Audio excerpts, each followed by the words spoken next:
psychedelics. Now I've actually got some notes for myself here, because the history of psychedelics isn't a short history. In fact, it could go as far back as our own human history, or even pre-humans. So I'll start off at 300,000 years ago.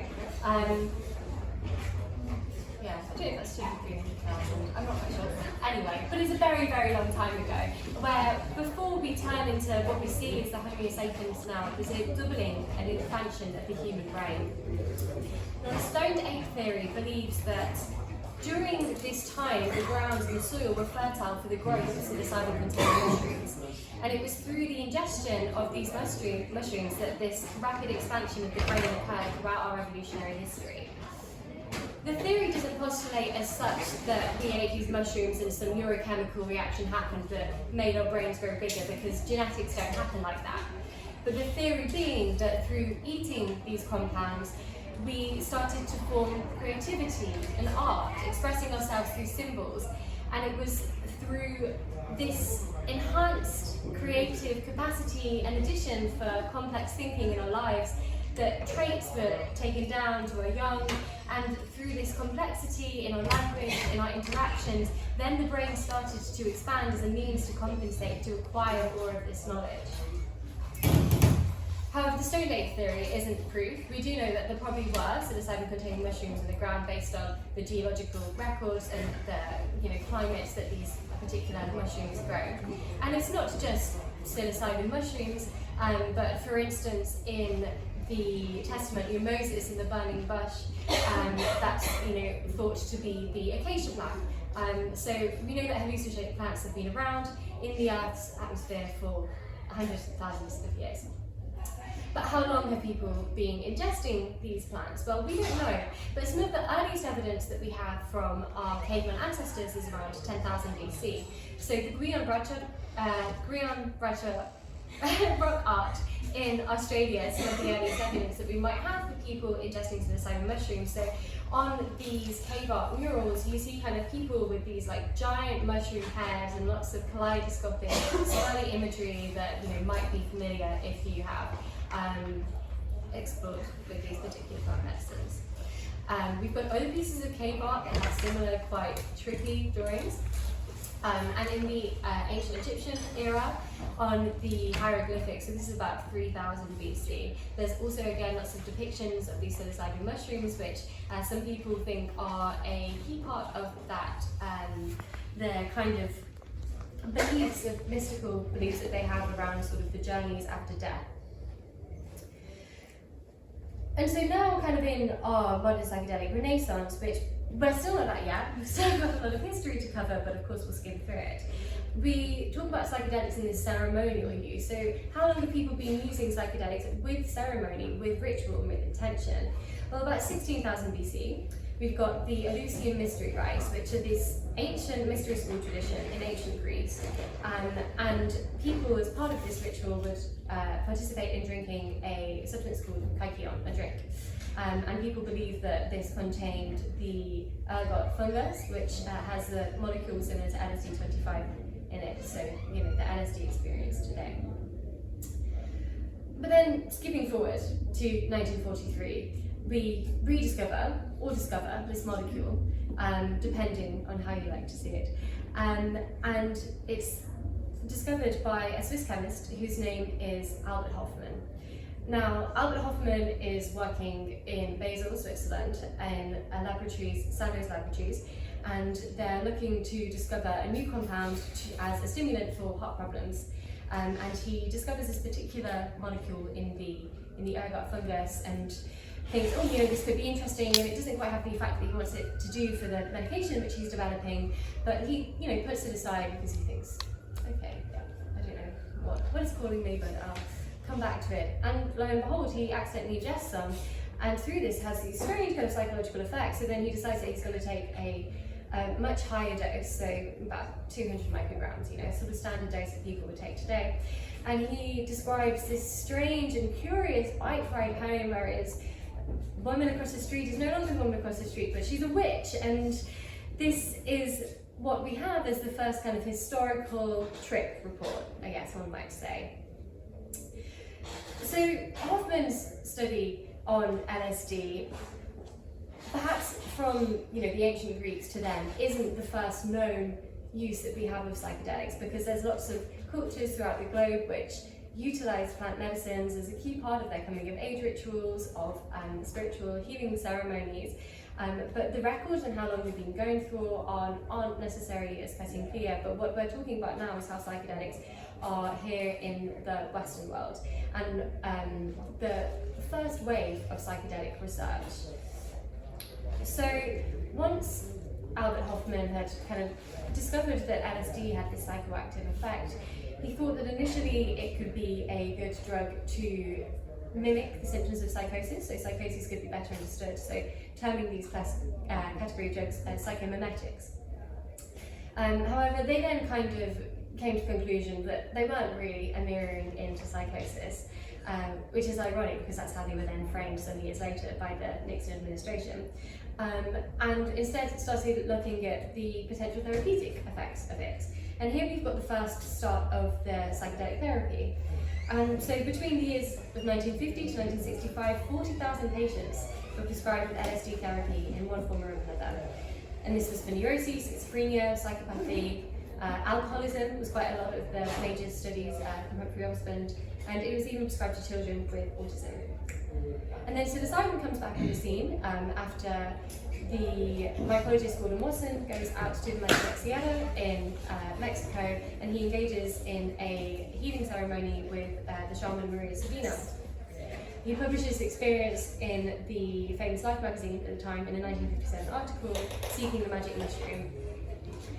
And it causes lots of disruption, actually, in the Mazatec land, because once this article's published, then you've got flocks of Western tourists going over to this region and all wanting to engage with this sacrament. And Maria Sabina gets completely torn out from the town by doing this, because they see very much this Western tourism as disrespectful to their culture and to the healing potentials of this mushroom. And yeah, they send her death threats and all sorts of things.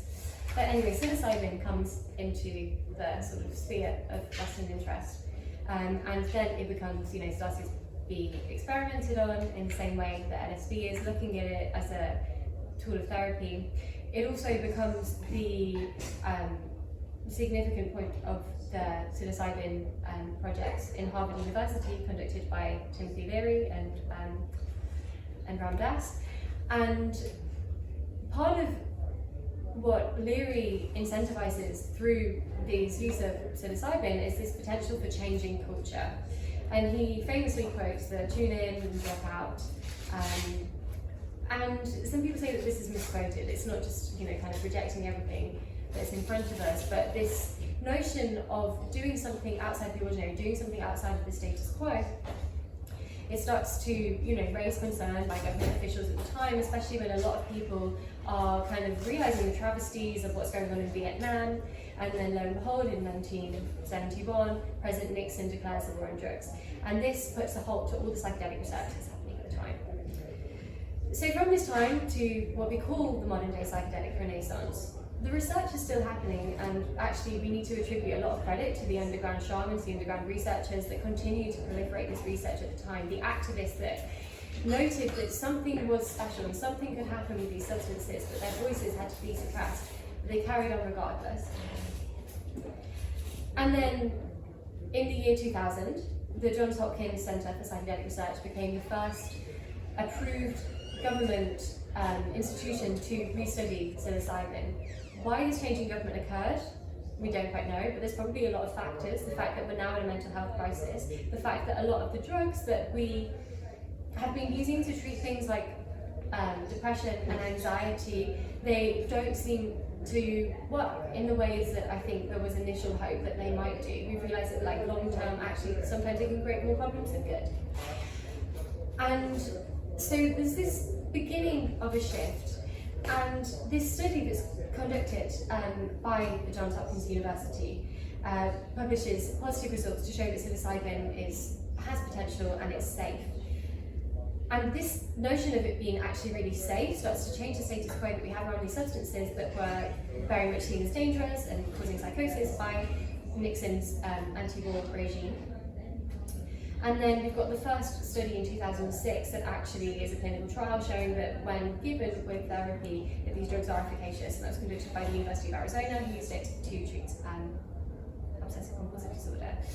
And since then, we've had a huge wave of so many research projects happening around these substances for treating all sorts of indications: post-traumatic stress disorder, depression, end-of-life anxiety. There's ongoing studies looking at psilocybin to treat eating disorders, including bulimia, anorexia, even looking at some of the more biological effects, how it might be able to, was actually funding for another study that came through to look at the effect of psilocybin on irritable bowel syndrome. So there's this notion that in both psychiatry, they can really aid the psychotherapeutic process. And also some physical effects that could be good for, other disorders. So for example, post-traumatic stress disorder, they're also kind of investigating, what about actually the traumatic brain injury that comes from this? You've got things, trials like looking at DMT for stroke. And as psychedelics have become less and less stigmatized and people have been able to become more open about their experiences, we've had changing in government policies. So Australia have become the first country to fully legalize the use of MDMA and psilocybin therapy. We had the decriminalization of psychedelics in many places, and both in Oregon and Colorado, I think they're instigating legal psilocybin therapies that aren't in a medical model but are more centered on personal development. In places where the laws are in a bit more of a grey area, we've seen more and more retreat centres being set up and people going over having these experiences, and the more people that have these experiences, the more people talk about their experiences, the more mainstream media attention it catches. And we've now almost seen what I call a backlash, where in fact we've gone from this sort of elastic band effect of having so much stigma around these substances to it's almost like they're being a bit overhyped at the moment, and there's not enough talk really about the fact that there are still potential dangers, and these are tools for therapy rather than being the panacea kind of magic bullet, which I think a lot of people hope that they will be. But this is our psychedelic renaissance today, and I feel very blessed to be joined by some people that have first-hand experience within this renaissance that are happening through both the therapeutic and a recreational use. So I'd like to introduce our wonderful speakers, and we'll start with you, Rio, if you just want to explain a little bit about yourself and what you do. As my husband calls me, I'm a spiritual nomad. But here I'm as an artist, participating as an artist with some of my shamanic paintings and an installation behind me. And I also work as a life coach and psychedelic preparation and motivation coach. Thank you. Hello, I'm Carly. I work with Martha for the Psychedelic Society, and I'm incredibly interested and passionate about the space, the psychedelic renaissance that we're in. It's been a life changer for me personally, and I continue to see the changes it makes in the lives of others. And I am incredibly proud of the work that Martha and I do in community building and creating spaces like this that bring people together to learn and connect with other like-minded souls. And I'm also training to be a transpersonal psychology coach. And I think that's been clipped now. Thank you. Hello, my name is Karin. So I suppose I'm here because I started PsyCare UK in 2008, been part of psychedelics all my life. Before, so been through the time of like being underground, completely underground, and I was part of doing a lot of parties. I went to Goa, and from South America also took parties to South America, did amazing parties everywhere in the world. And one thing that was pretty obvious, it was that while 97 or even 99 sometimes % of the people in whatever event was having a great time, it was always few people, somebody who was having a really bad time. And that was actually something I could not carry on with. And then went to this World Psychedelic Forum in Switzerland, in Basel. And there I find out about this project from MAPS that was creating spaces at festivals to take care of people having bad trips. And I volunteered there, and I came back to Britain, and I thought, we do need this here. But the difference between Portugal and here was that in Portugal was open, was decriminalized drugs. So the project in Portugal was a project that was completely open, and everybody was helping, like the government was helping to happen, the universities was helping, while in Britain it was all really forbidden. When I started, people, other welfares wouldn't even talk about drugs on the website. So yes, so I started to make that movement, to start really to talk about psychedelics. Although I find them amazing and I love them, but also the dangers of it, as you just said, and how can we do to minimize that? Yeah. Thank you. So my first question to you guys is being in this movement, seeing this experience, I would say, what has been kind of the key change that you've seen in the psychedelic landscape, or some of the most kind of significant changes you feel have occurred, kind of, I guess, like even in, so much has happened in like the past year, let alone the past 5 years. So I'll just say the past 5 years. I'm happy to go. I guess for myself, like, if I just think about my own change in perception in the last 5 years and how drastically that has shifted from being perhaps still very much on the fence and afraid and judgmental of psychedelics and their effects and what they can do and how they can change your life, and that's really scary. And so for my own journey to go from that to moving through like a very deep personal healing journey, and then into actually working at an ayahuasca retreat centre, now working for the Psychedelic Society, it's been a massive personal shift. And in that space of time, I have seen the public perception follow a very similar journey as well. Like, I used to work in sort of corporate finance in Canary Wharf in London, and the people that I wouldn't dream about talking with about psychedelics are now all talking about psychedelics and going off to drink ayahuasca or do mushrooms and whatnot. And so just from a very personal perspective, it's public perception has been shifted very drastically in the last 5 years. I think I've lived with that. I was born in 1986, so I can talk about knowing what, based on the previous experience when psychedelics kind of first came into mainstream in the 60s, 70s, right?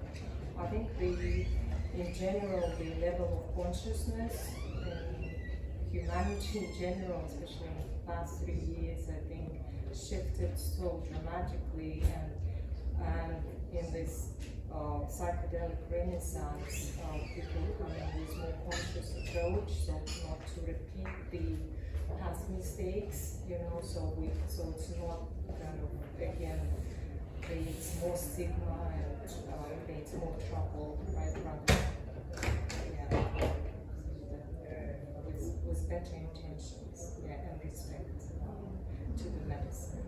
I think, definitely from the kind of 1960s, this like notion that we have of sort of the Harvard psilocybin projects, of it just being, Timothy Leary, like lots of students just taking psychedelics all together, like now we look at that and we would be kind of like, where's the safety measures, like where's the therapist present in the room, like where's the consent with the students? And we're definitely, I think there's this like kind of argument that perhaps we're like too rigorous in the way that we're exploring it, but the amount of measures that we have in place are so much so that it means that the scientific industry is taking it on. It's really kind of respecting it, and people that wouldn't naturally think about, you know, the use of these substances, people like higher up in kind of like government and policies are starting to become a lot more respectful to the notion of it, because it's done in this like rigorous way that is so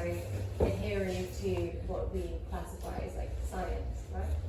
I'd just like to add something to that, because the history of psychedelic therapy, you know, started very much in the same way of where we are now.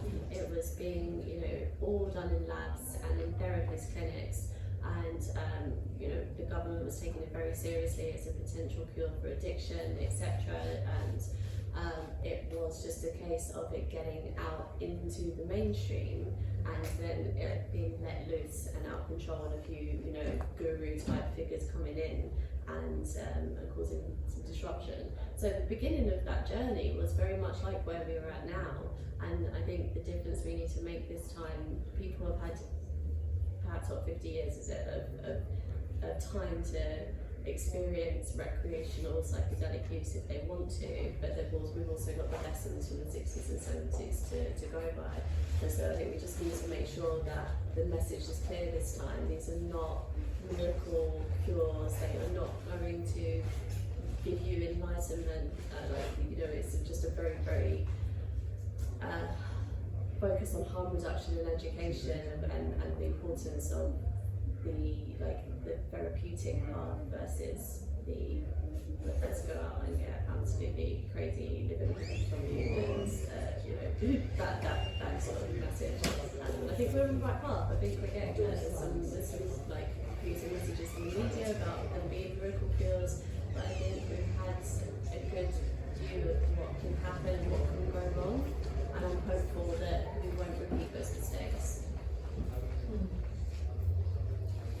For me, it's difficult to think in the last 5 years, because for me in the last 5 years I had some personal problems that took me a little bit out of what I was doing, a little bit, not completely. But the way I see it is also, as you say, yes, it was same, you know, like in my personal history, my father did trials in Argentina at the University of Psychology as part of legal trials in '59. And then when the prohibition was there, because of his work, he could never ever talk about it after that.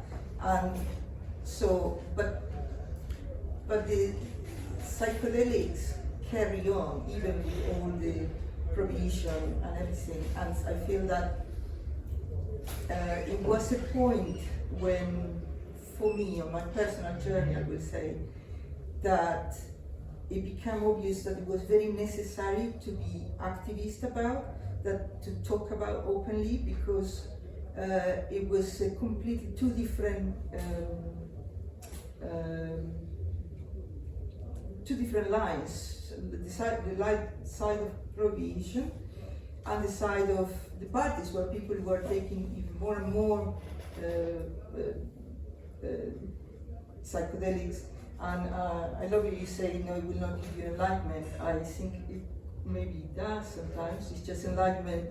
Maybe it's not a sustainable thing, but it's a thing that we carry on and carry on living after that. It's not just stay there forever. But I feel that on the last year, I'm very proud also to be part of this change, to start to talk about and to try to bring it into the conversations. And I feel, yeah, maybe in the last 5 years, we become more and more big, more in the media. So with the Psychedelic Society and with more and more important people coming out, I think that actually is the key. Because before, it was a lot of people that I know, hippies, we can say, or whatever, that they never shut up. They always say they like psychedelics, let's say, yeah? But the point of the iceberg that the media will see will be people who are outcasts, people who are against everything, who are not kind of aligned with society, let's say, in a normal way. And because of that, it was creating more and more. I knew, because the work of my dad, who was out in politics or whatever, that it was a lot of people who were in high rank who were taking drugs, but they were very secretly about. And the people who were open about, they were people who had nothing to lose. And the people who have something to lose, they wouldn't talk about. So I feel that what happened on this last year, it was that the people who were holding important positions, jobs and things, they come out together, and that gave the possibility to also start to bring into like, no, this is okay, we can actually talk about this, and we can start to experiment about this, we can start to bring science again, yeah. Anybody's phone? Right. Hello.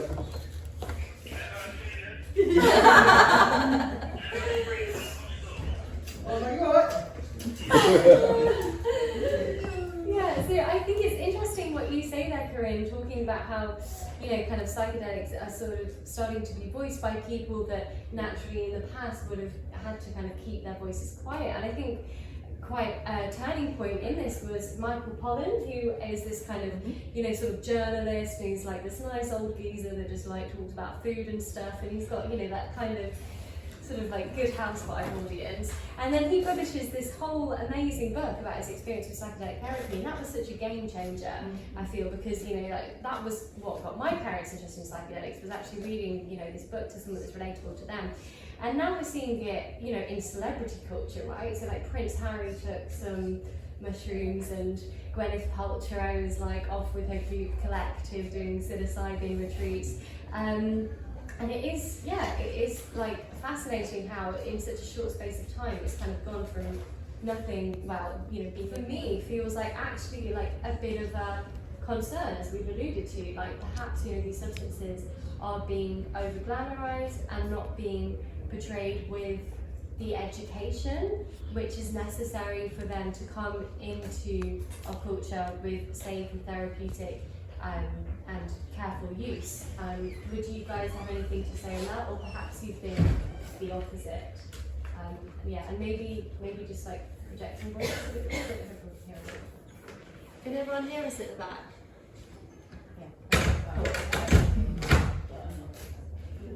No. You repeat it. Yeah. Okay. It was just Okay, cool. a point about whether you think that the route in the way in which psychedelics are coming into the mainstream right now is kind of held with enough education for them to benefit humanity, essentially, or whether you think there's more to be done. I think it's a lot to be done, and we are doing it, and it's just as we go, as more and more people find out, and I think here to take away all the ideas of instant enlightenment or instant cure or cures or whatever. That is quite important to actually really put the other side out there and really say, well, it's not just like that. It's not just take a pill and you get better, but it's a process.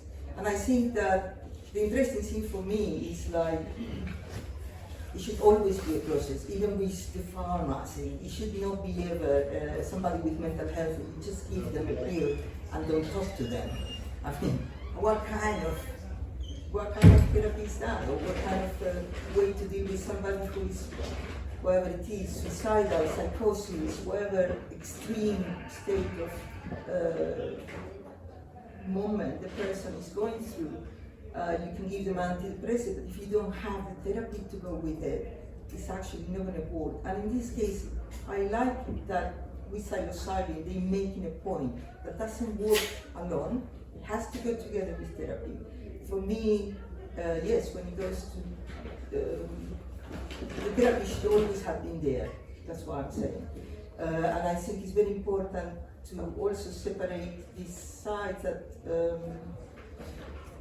is one side of the population who until now was, let's say, like your parents, or like many people's parents, that maybe we thought that was a very bad thing and they don't know about it, and suddenly start to find out. And I imagine, it's not my case, so I don't know, I can only imagine there might be a kind of a big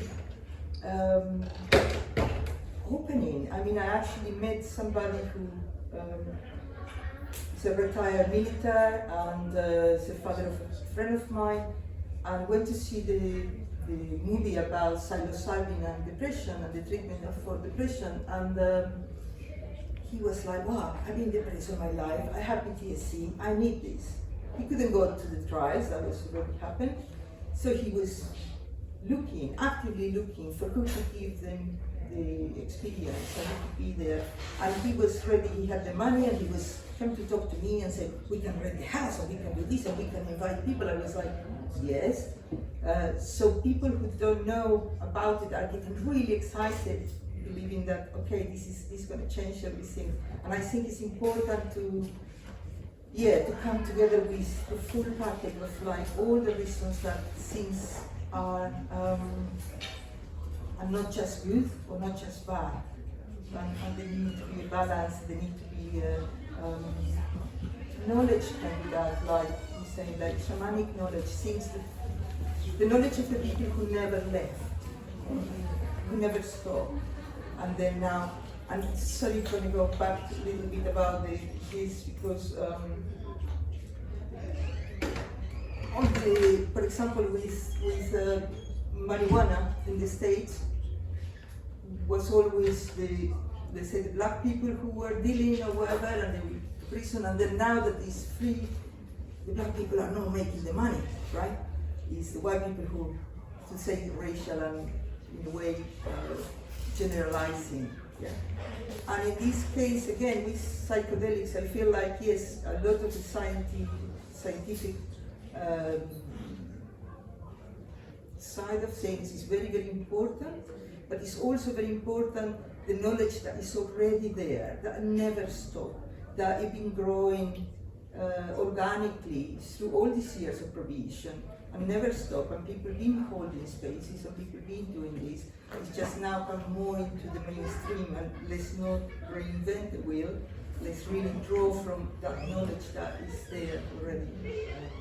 I think just on that as well, like I think this kind of comes back to, you know, as Neil was talking about before, the harms of prohibition, the fact that we have such an amazing wealth and database of how to bring these substances into mainstream practice through experience of working with Western people, with this medicine years, but those underground shamans aren't able to vocalise that because it's putting their life at jeopardy, it's putting their jobs, their work at jeopardy. And actually their voices are so important in this movement because they are the people that have been working with Western people, because we do have other, kind of indigenous knowledge systems from across the globe, and I think it's really important that we do take their knowledge, but we have specific people working in the UK that have been working with these medicines for 10s, 20, hundreds of years, not hundreds, but since prohibition, and working with several hundred patients to experience what are some of the harms, what are some of the things that can happen, how do we best mitigate that, but they've not got a voice because prohibition doesn't allow them to. But yeah, you were going to say, Maria? I mean, with all this new age hype, and I completely agree, it's not only the voice of the underground people, psychedelic world, that's been since prohibition, but people just don't, I mean, not all people, but some people, mainstream doesn't understand that these are ancient tools, right? And shamanic people, they worked on it. It's like really developed almost technology of how to work with this medicine, right? Everything in preparation, coaching for psychedelics, we talk about the importance of setting and the environment and how it's done, and we can see that even and then the focus is only on mental health when it's actually comes to the whole health is like as a holistic coach comes to body, mind and spirit health, and these are powerful spirits, these are powerful mind-altering substances, right, that we're taking, and we understand that everything is energy. It opens up our kind of like this. So it's often called as heart-opening, right, medicines. So people who've been going through years and years of depression and trauma, and this created all this armor suddenly, open up their hearts, and they're not sure how to, deal with, like, bring themselves back to the reality as well. So it's a whole kind of, and yes, Western medicine is great to assess and with post experience integration process, helping people to integrate their experiences. But I think the shamanic tradition of working with this medicine is so useful because we know that in this world there is also in this underground, right, facilitation of this medicine. That's why there is lots of misuse and abuse happens in these environments, right, when between the facilitators and between the people, participants as well. Shamans, they just know how to use, like, for example, chakruna leaves instead of like hug or touch or something, or mapacho smoke, just to kind of make a shift in the, if the person got caught into the loop, for example, of some traumatic experience that they kind of revisiting in that moment. So it's very, very, I think also in clinical research they also can learn a lot from shamanic tradition as well. And there should be lots of kind of reverence and just paying attention that these are powerful spirits. That if we connect deeply with the spirits, they can, and respect them, it can just, open up all the biggest, opportunities for us to grow and expand and do the good for the benefit of everyone. But if it's mistreated, everything can be a medicine or poison. It's up to the person who's taking it.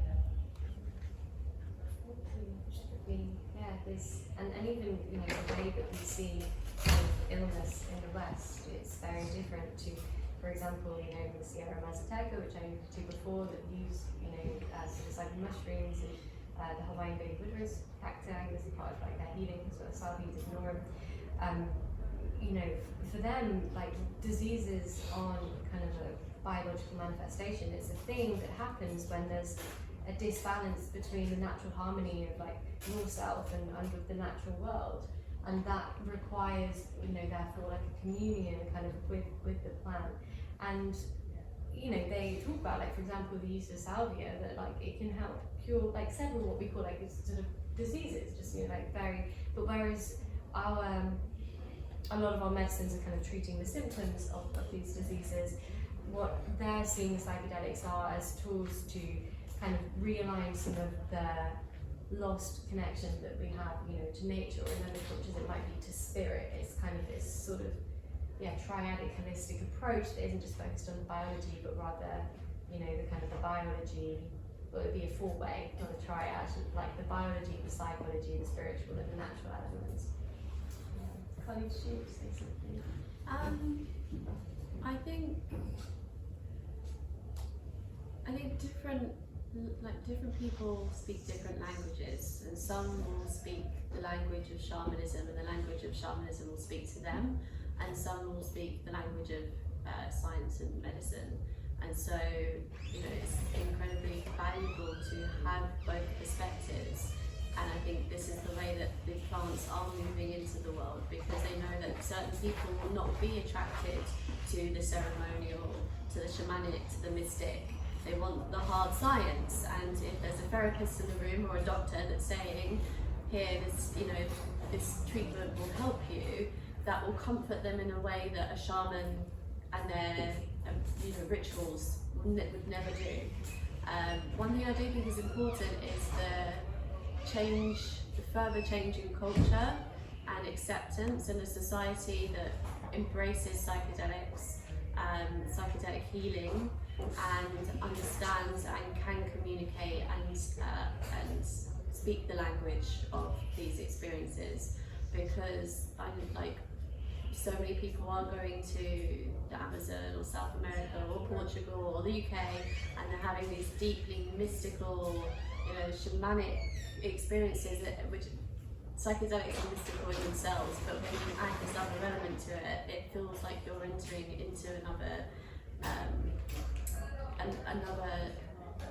dimension, that coming back into your life in a city such as Bristol or London or just the UK in general, and trying to integrate and trying to explain what you've experienced can be very disconnecting, very isolating and quite frightening. So the importance of finding out a way that fits for us in our day and time and the society that we live in, that these experiences and the changes that they create within us can be celebrated and embraced and accepted is really important.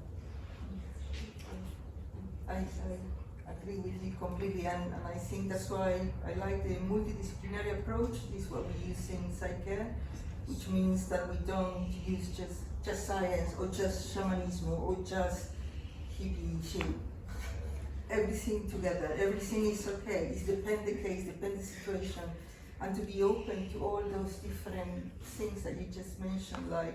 It's not just one way of doing it, but we are in a moment on our world that we are communicating, and we know about all the different cultures, and we know. So we are multicultural. It's really the moment to apply that kind of approach, where we can take a little bit of everything without feeling that we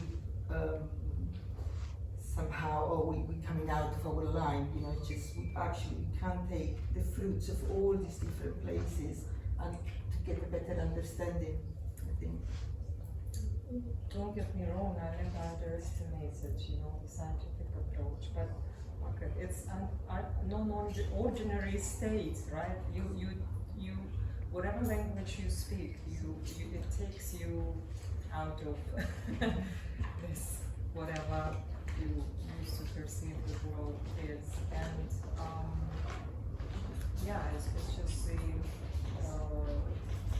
it's just like understanding that.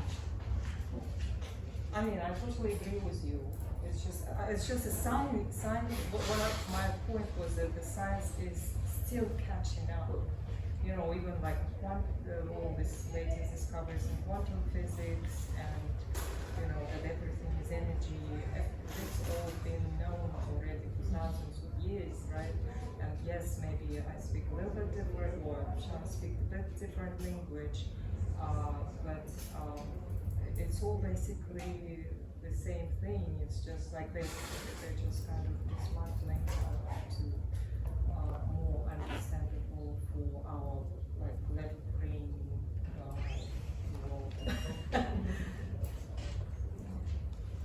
So I think we'll close the sort of formal panel here, and then we'll go on to the Q&A. But just maybe before we do, if you kind of maybe just give what is your greatest sort of hope to come from the psychedelic movement and the psychedelic community?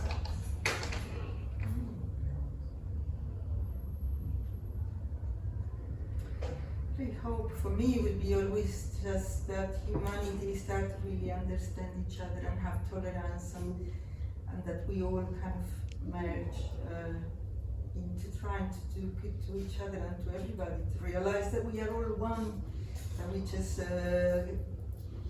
have different things like this division, but it's really no division. So whatever we do, that actually we do it to ourselves. So in one way, my hope will be that we merge together into understanding that we all need to be okay, to be okay. I don't have a clear hope, and I don't know if that's just because I'm feeling particularly hopeless, but I'm okay with it. I think there's just, you know, kind of coming to the state of like a road to hell is paved with good intentions, and so all of this human need to like control and shift and change and do this and that, maybe I've reached this point through psychedelics and that's okay, and it's a very nice and like freeing state to be in, but I think I've kind of just come to accept that humanity's going to do what it does, and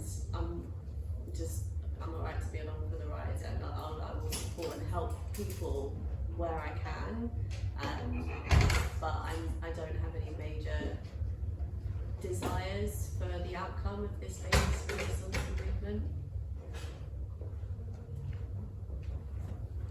I see your point, yeah,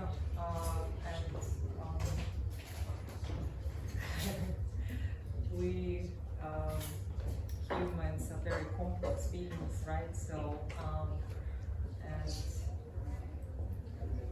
as you said, from the very beginning of the psychedelic movement in the last centuries, right? And anyway, you know, with anything we do,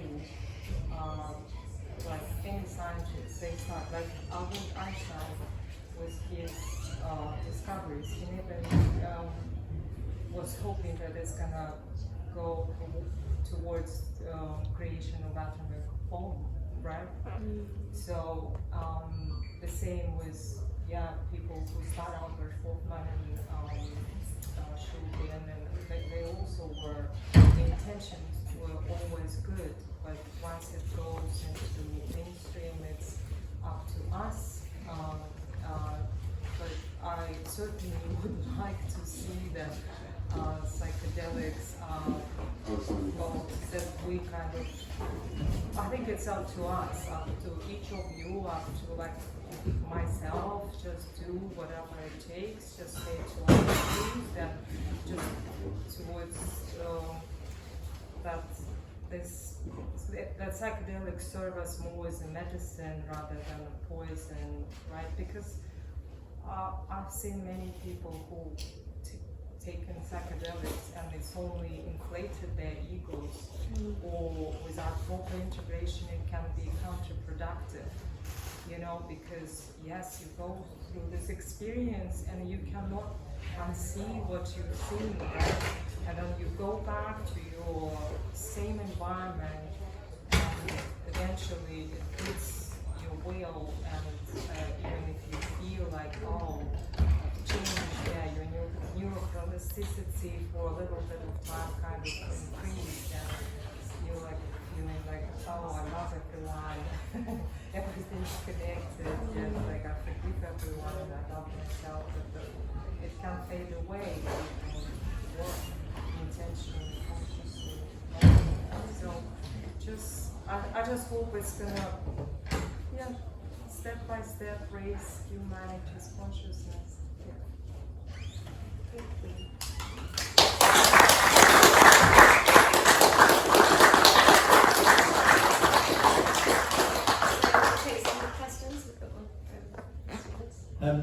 Just an observation and then a question, a quick observation. You mentioned Michael Pollan, and I'm excited about the psychedelic renaissance. I think it's one of the most important things going on for the broader drug policy question, because it's changing public opinion about people who use different drugs, and to me that's really, really exciting. But you mentioned Michael Pollan, and the documentary that came from that book, it declared that the war on drugs was over, which was the most white privileged, annoying thing that came out of that. And you know, I just had to point that out, because I see great risk in seeing the psychedelic renaissance and not realising that it's mainly the people who are not at risk are white, wealthier people, generally. I just think it's worth pointing that out. But I've got a question, because I'm a massive fan of what you do at festivals, and I've seen the sound attempts and they're incredible. But what's the biggest barriers to making it happen? At the beginning, you mean? Yeah. Disbelief, most of people. It was like to start to talk to festivals, festivals will say, no, I love what you're saying, but I can't have you there. I say, why not? Well, because that will say that it's drugs at the event. That will show that it's drugs at the event. And I was like, who doesn't know? It's like the police don't know? Yes, they know. The punters know? They know. The people on the shops know? They also know. You know. So everybody knows. So why are we not talking about? So it was actually a lot of talking and a lot of kind of trying to make a sensible point on it. And the ones once we started with the very, very hippie festivals, which were the ones who opened the doors for us. Yeah. Little festivals and just like, and through them, word of mouth. And I personally, I felt that I didn't have the language to make it more real. So I started to travel and I started to go to conferences, harm reduction and stuff. And I started to get the language. Harm reduction, for example, it wasn't used for psychedelics at the time. It was a term that was used for other things. First for prostitution, and then it was for injecting things. So I brought that word and I said, well, we're going to use it for this as well. So I think the barriers was most that, like the disbelief of people, even friends of mine that were saying, you can't do that. That is illegal. In really, that's illegal. You're going to get arrested.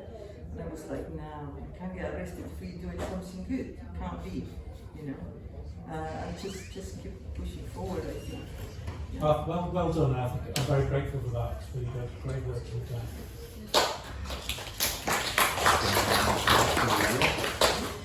There are also festivals now of conscious kind of, like medicine festival. And I'm part of PsyCare there. And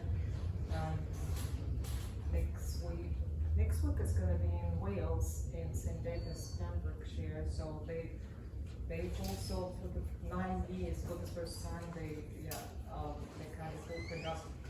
I will be talking there about psychedelics, so you can see all love jam, all about love, and it's vegan and alcohol free, right, and sort of like drug free, except the plant medicine, and everybody knows, including police and everybody. But still, I mean, we need this help like PsyCare there, because there are people who are just giving away these chocolates with filled with mushrooms, and not realizing that everyone there is a psychonaut, experiencing psychonaut. Some people, come there just being curious, right, just to, and then they just give. Last year, for example, I was with all my family, 3 kids, and my 16-year-old daughter, we were trying to catch that lady who was giving away these chocolates with very powerful, potent lima mushrooms, and we had to deal with some people who have schizophrenia or bipolar disorder, who would take them and just go nuts, go barefoot in the fire or something, like that.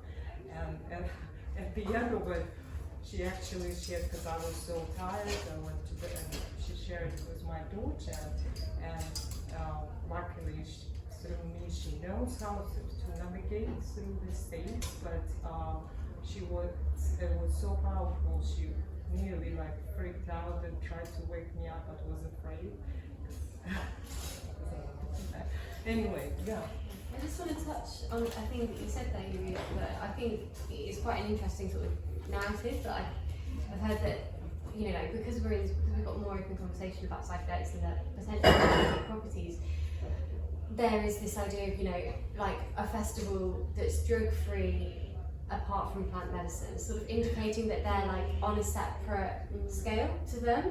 And I think that it creates a lot of harm actually for like this kind of hierarchy of like oh, you know, it's okay because I have emotions, but it's not okay because you've got this, you know, problem you're taking this. And actually, fundamentally, at the end of the day, like as Neil alluded to before, like substance abuse is a means to cover up trauma. And it's like, okay, well, yeah, you might be taking psychedelics and kind of doing it in a different way where you wanted to go into your trauma and looking at it, or maybe you're taking something to mask that, but at the same day, it's like, there's still this kind of like instigation of like trauma which comes through it. And I just think that like, this kind of attitude of like, oh, I'm better than you because I'm taking this drug and you're taking that drug, it's actually really quite harmful.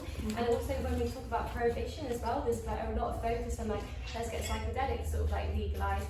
And I don't think that, I think if we're going to talk about legalization of drugs, I don't think psychedelics should be like a separate entity, and I think it needs to be across the board.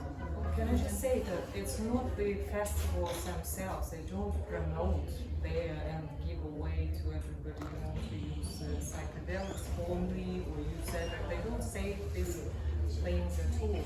It's again about people, and it's just the environment that people like who like psychedelic medicine, drawn to, and that's their choice. But you can talk about anything. You can talk about veganism or anything can be like, you can use it as a separation, or you can just mind your own business and, you know. Yeah, I think that's exactly the point. It's, like not trying to sort of, because you ascribe to one sort of thing, like then just attack yourself or try and like kind of induce a sense of ego, like from that. Officially, officially in this country, no drugs are allowed, including psychedelics. So, But I do completely agree with what you said. Sorry if I interrupt, but I really agree with what you say, and I think all the drugs have different kind of things, and if they have a context, it's a completely different thing than if they don't. Even you're talking about cocaine a lot. There is a culture of coca leaves which is very, very old, 5,000 years old, previous to the invasion of America. And the way that white people have taken cocaine and coke and make it into cocaine and create all this, not because the cocaine itself, I feel the cocaine is still sacred to me, but what I feel is what feels stripped of the culture. And the culture, if the culture was coming together, then that reverence to that plant material, whatever form it has, powder or plant, it will be a different form of harm reduction, if you want, because people will move to it with much more reverence, with the understanding that this is something really, really powerful, that is an ambassador of the vegetable kingdom, that is something that it will give you answers if you ask something. So there is, by not having the culture of things, but not having context of things, then we marginalize things and people don't understand what happened. And it could happen with psychedelics as well. So that's why it's so important to keep talking and bring context and so not just recreate like just a pill or just a thing, just let's have some understanding of where the things come from and how can we do to really integrate into this multicultural society that we live in. That is so powerful. It's not just the coca leaf that has been like, let's say, bastardized by the West, it's the tobacco plant as well. Tobacco is an incredibly sacred plant, and yet we've turned it into one of the biggest killers. Whereas it's a medicine in South America, it's a killer, and it's the same plant, but it's a different process and a different intention with the way that it's manufactured, the way that it's put into the world, and the way that we take it. And so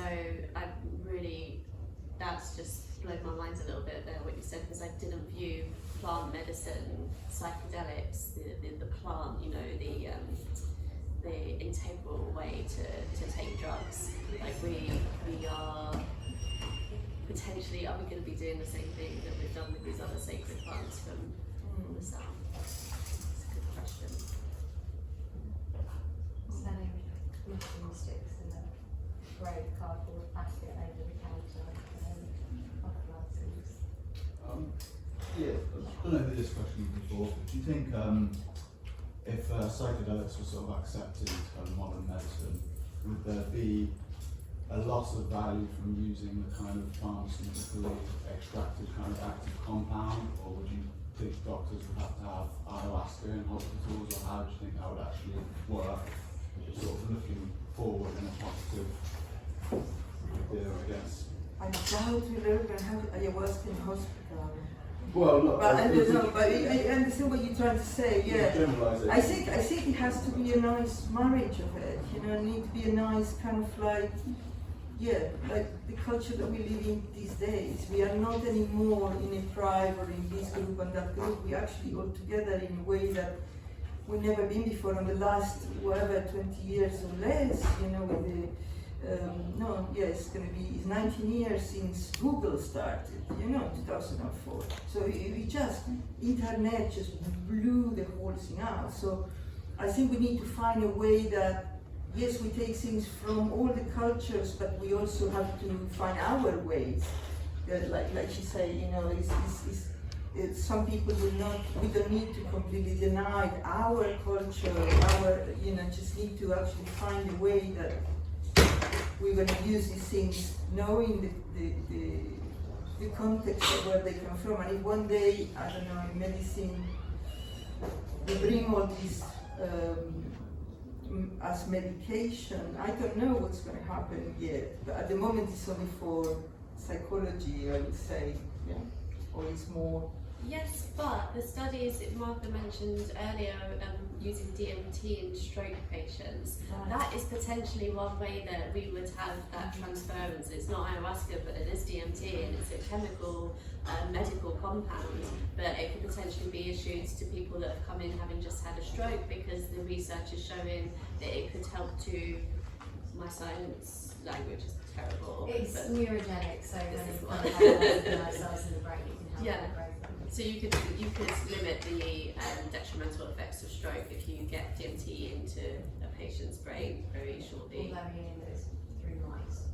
Through mice, okay, alright.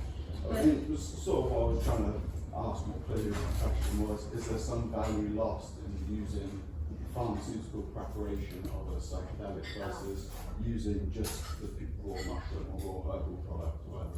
With psilocybin, just extracts it. Oh, yeah, Psilocybin, because there's lot more Additional, alkaloids yeah. in a whole plant, like mescaline versus like San Pedro peyote plants, right? Yes, it could be a waste of time just using a singular compound, so there could be other compounds present in the But then it can plant. also be a lot more sustainable as well. If you think about the fact that, you know, like for example with the peyote cacti, like they take 14 years to grow, it's like a giant extinction of the planet at the moment. And actually, like, you know, if you're able to use a synthetic version that pretty much does the same job, then why would we continue to like manufacture and sort of exploit like that? True. That But a lot of synthetic drugs have natural precursors anyway, don't they? So yeah. I mean, we're carving away right now, right? Because I can see how there's lots of kind of concern about that it's gonna strip off sort of the spirit, right? Once it's like just. But on the other hand, of course, if it goes like to like pharmaceuticals, right, and stuff, then it's easier to dose, right? Because when you have like a chunk of mushrooms, and it could be different type of mushrooms, right? You're not quite sure, right, how much actual sort of active compounds you're taking or mescaline or something, right? So I mean, there is some, we're just carving the way, and I hope we will find the best way. But I think you were also talking about the doctors themselves should take. no, I think I just phrased the question badly, to be honest. So yeah, that's answered my question anyway, so thank you. I think where the talk seems to be heading now is that I've read that like there's an idea, or they've found a way to potentially remove the like hallucinogenic aspects of a dose that is, you know, a synthesized dose, and so whether or not there's a belief that it would still have the same like depression reducing effects, and that is a very curious thing to me, because I feel like that, you know, altered state is where we do the work, and it's not necessarily, they're obviously, psilocybin fits into our serotonin receptors and, gives us a boost of euphoria or whatever, but it's actually the work that we can do in that altered state where we can look at our trauma and our lives and our relationships and view them from outside of this, egoic perspective and the stories that we've built up about what's happened to us and who we are. Like, for me, that's where the healing happens. And can that be done when you take that element of the experience away? I would be fascinated to find out.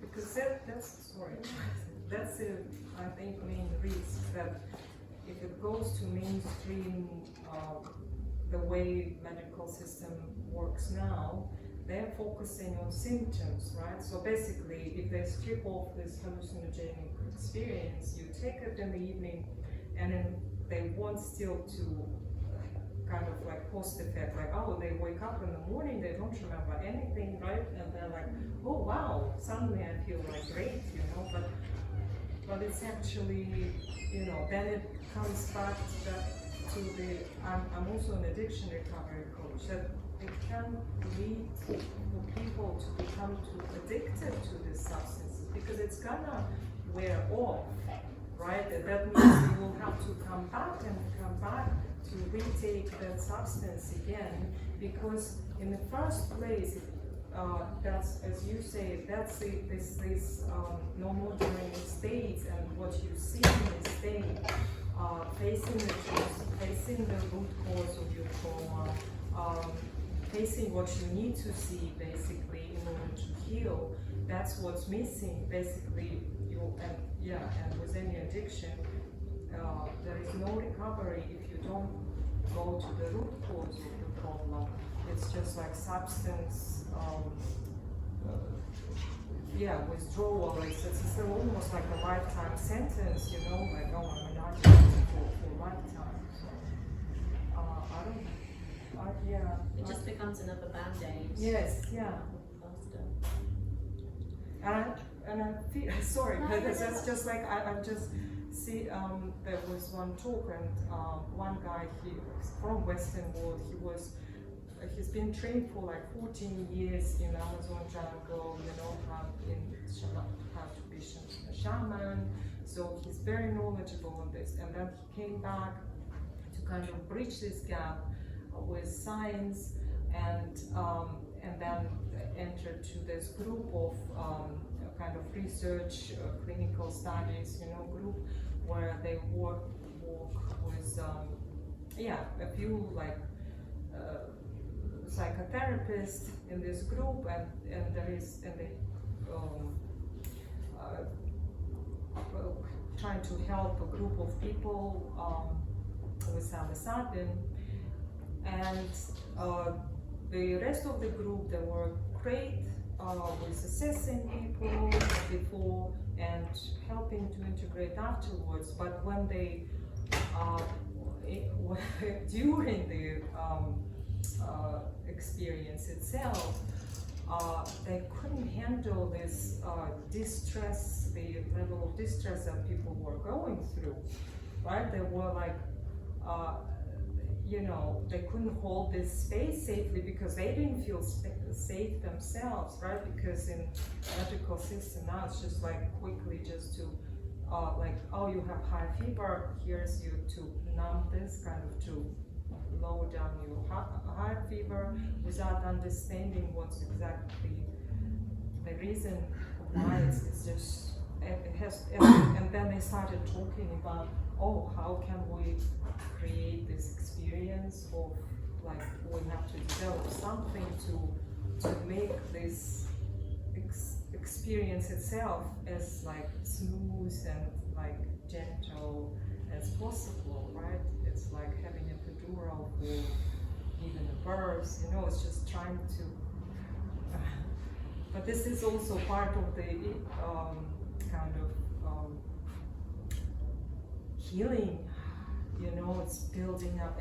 Those experiences can be very tough, and you need to build up this resilience, right? and bring it back to your life and being able to now face any truth that you have to face, you know, face the world, accept everything as it is, and love it as it is, right? Without labeling as bad or good. I think we'll take one more question. You were really quick, but yeah. Thank you for everything today, very interesting points you made. The one thing that I have on my mind based on what I heard is that medical innovation advances in a way that disconnects us from our environment. Everything is becoming more automated. We're going to have AI stepping into the scene, and it just, I see a contraindication in the connection that this could offer in the medical field and in our society, and what's going to happen in the next 10 and 20 years. And it just makes me feel like, could this happen at the same time? Could these things both develop? Maybe that's why this, psychedelic renaissance is happening, because if anything, what they do is connect us to ourselves, each other, and the natural world more than I think there's anything else out there that we can do that creates that greater shift in consciousness. And actually, I'll go back to a question that was asked of me earlier, and I kind of said I was a bit hopeless, and now I feel like if there is any hope, it is that it will allow enough of us to become smart enough to recognize that, like, this is it, like, we hear this in a room, people together connecting, like, this is it, this is what's important, and not the metaverse AI landscape that we may be traveling into, or at least that we can find a way to incorporate the two in a really harmonic way. Or actually, it's a bit random, but Martha and I were having a conversation last night with somebody, and his vision was that somehow, like, the wisdom of the plant and the mushroom can get into the AI. That would be really awesome. I mean, I think that one thing that can happen with the AI is that, if ChatGPT is going to take over the administrative tasks that, doctors and teachers are spending so much of their day in, day out doing, and actually then, maybe work days don't need to be as long. Maybe we've got a bit more time, and maybe in that spare time we think, oh, actually, quite like the feeling of grass on my feet. Oh, actually, I just want to call my mum, And I think maybe if there's potential for AI to free up time in our day-to-day lives, then with that time, then people will have more time to think and have more time to come to their priorities and realise what's important. I think a lot of the things that's keeping us in this disconnected society is just we've just got that time to realise how important community is. And just understand that everything is sacred. There is a reason people are experiencing traumas, right? And as you said, mapacho or coca leaves, mapacho is sacred tobacco, right? Anything that we if we consider it as sacred and treated with intention, right, and for kind of benefit of everyone, or it can destroy us, right? It's up to us. It's always up to us. As I say, if there is no enemy within, nothing from outside can be a threat.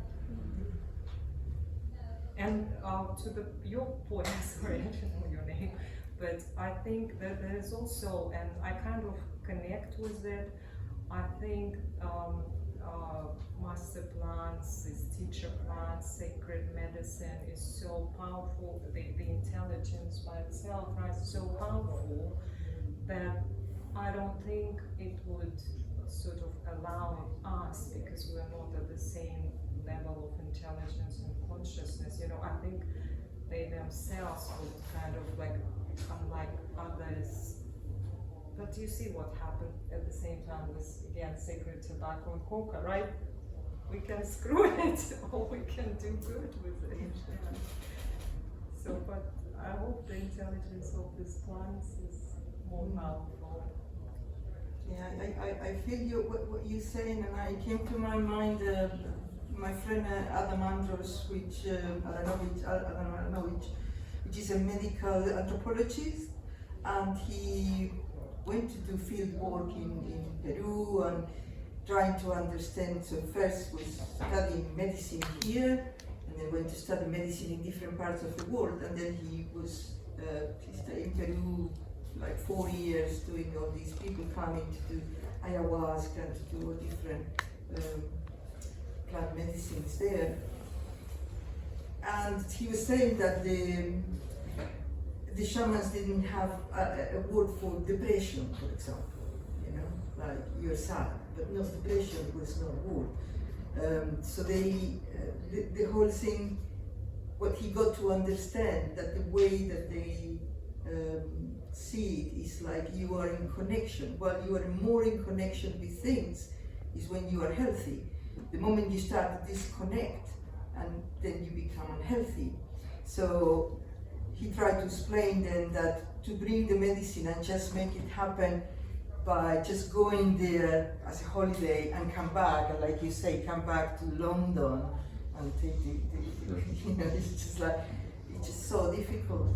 So he was saying that the real connection, the real medicine will work maybe if you do it in your own environment, with your own people, with your own community, and do that in a way that everything is open, and then you can actually really feel the connection. And when I'm talking about connection, I'm not talking about only about humans, and this is when I say we are all one, also included plants and everything. And I feel that humans, we are very divided, separated from nature, and nature have consciousness. Everything have consciousness, and you know. So the more we can actually, so these different plants are the ones in charge to tell us a little bit, like, hey, you hard monkeys, like, come on, you know, we're talking to you, just here.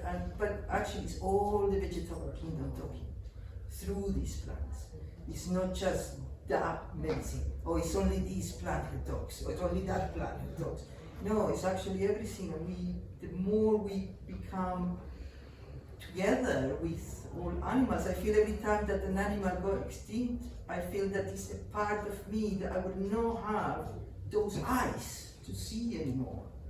I will not have the capability to be, it's that part of me that's gone. You know, that part of me, whether eagle, whether, you know, that's our eyes, that's our extension of ourselves.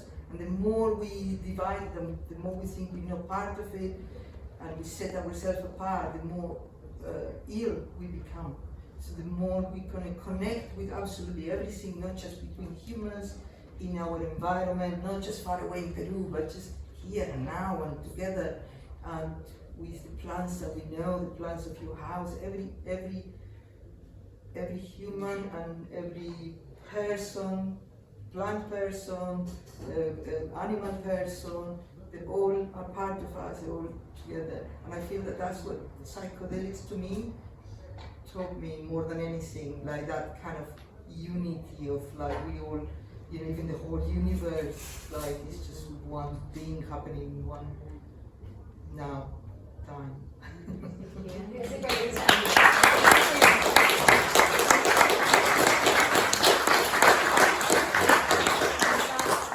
I hope that you all enjoy the rest of your day in this wonderful exhibition that Guy's got on. And thank you.